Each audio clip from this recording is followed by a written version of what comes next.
आणि आता बातमी एक खास बॉलिवूडमध्ये आपलं स्वतःचं वेगळं स्थान तयार करणाऱ्या अभय देओलनं फेअरनेस क्रीमची जाहिरात करणाऱ्या बॉलिवूडच्या कलाकारांची सोशल मीडियावर खिल्ली उडवली आहे।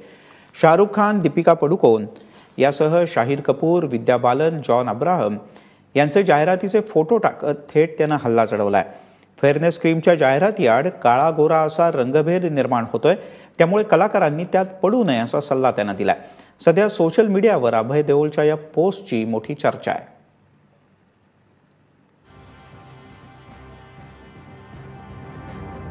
अभय देओलनं असं म्हटलंय की आमचा देश वर्णभेदी नाही, मी हे सिद्ध करू शकतो। खाली दिलेल्या फोटोमध्ये जॉनच्या हातात एक कार्ड आहे ज्यामध्ये गोऱ्यापासून काळ्यापर्यंतच्या शेड्स आहेत। जर तुम्ही हे कार्ड डावीकडून उजवीकडे वाचलं तर तुम्हाला काळी त्वचा मिळण्याचंही आश्वासन दिलं जातंय। हे तुम्हाला उजवीकडून डावीकडे वाचायला सांगत नाही। इतकंच काय तर या ट्यूबवर इंटेन्सिव्ह फेअरनेस मॉइश्चरायझर लिहिलं आहे। याचा अर्थ फक्त इतकाच आहे की जे लोक क्रीम वापरतात त्यांच्यासाठी ते चांगलं आहे।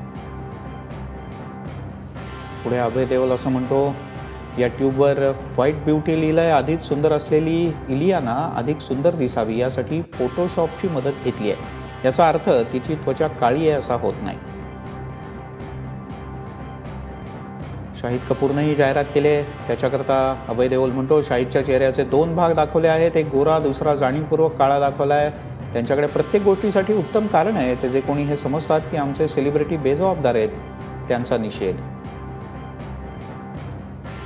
पुढे दीपिका पडुकोनच्या संदर्भात सुद्धा अभयने असं म्हटलं की ही जाहिरात 2-in-1 फेअरनेस क्रीमची आहे। यामध्ये तुम्हाला दीपिकाचे डोळे जास्त चमकदार दिसतील, कारण ही क्रीम डोळ्यामध्ये टाकल्यानंतर ते जास्त चमकदार होतात। त्यामुळे ही फेअरनेस क्रीम नाही तर कलरफुल लेन्स आहे असं म्हणत त्याने दीपिकालाही चिमटा काढलाय। किंग खानबद्दल, शाहरुख खानबद्दल तो म्हणतो, आणि किंग खान स्वतः या जाहिरातीमध्ये तेच सांगतो, महिलांची क्रीम वापरणं सोडा, मर्द बना। शाहरुख स्पष्टपणे सांगतोय की पुरुष बना, गोरं बनण्याची प्रक्रिया हा साइड इफेक्ट आहे। नंदिता दासचं त्यानं कौतुक केलंय। नंदिता दास वेडी आहे जी लोकांना सांगते की काळेपणा सुंदर आहे। तिला हे कळत नाही का? आम्हाला हे आधीच माहिती आहे। आम्ही दक्षिण भारतातल्या लोकांना स्वीकारलं नाही का? असं म्हणत अभय देओलनं सर्वच संबंधितांवर अतिशय मोकळेपणानं टिप्पणी केली।